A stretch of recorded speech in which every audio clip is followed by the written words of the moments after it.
knowledge. So Ghazali says this: the believer should withdraw alone into a place of private devotion, khalwa. This could be any place where you're alone in solitude. There, the believer should limit him or herself to the obligatory acts of worship, not taking with them books of knowledge, nor even the Quran.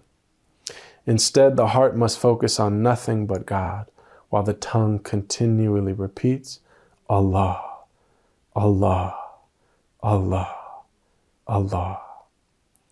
The seeker must strive vigilantly that nothing else comes to mind. So this is a type of meditative practice of invocation of the divine reality.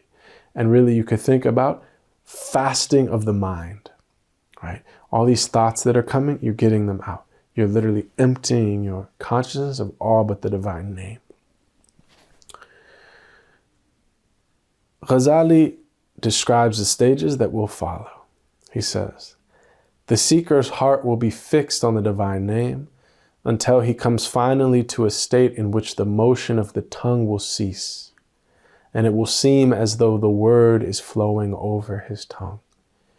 He must continue patiently in this until every trace of the word is effaced from the tongue, and he finds his heart persevering in this dhikr. Okay, so it starts with the tongue, but once it washes over one, it enters into the heart, and it is as if the tongue is not even speaking, and the heart is now invoking. Still, he shall persevere until the form and letters of the expression and the appearance of the word is effaced from the heart, and there remains present in it not save the ideal meaning, which is, as it were, adhering to and inseparable from the heart. So he's talking about three levels. One is invoking with the tongue. If one perseveres in that, it is emanating from the heart, and then essentially he gets the point is reached where it's not just the name Allah that is permeating the heart, but the named, right? The reality. Right? And then he says, to attain to this point is a matter of choice, meaning anyone who is sincere and who has disciplined oneself and who invokes this and takes this course can have this experience, right? Right? This is through perseverance, right? This is through your exertion. He said, not by choice, however, can he procure the gift of the mercy of God the Exalted.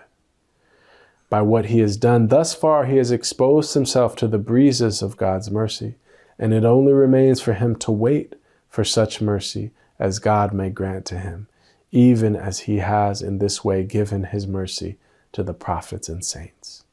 Upon doing this, if his desire is sincere, his intention pure, and his perseverance good, and if his lusts do not draw him aside for the suggestions of the self engross him with the ties of the present world, there will shine forth the gleams of reality into his heart. This way goes back to an absolute purifying and clarifying and brightening of the heart on your part, and then only to make ready and wait in expectation. This is one of the most exquisite passages in the entire Ihya.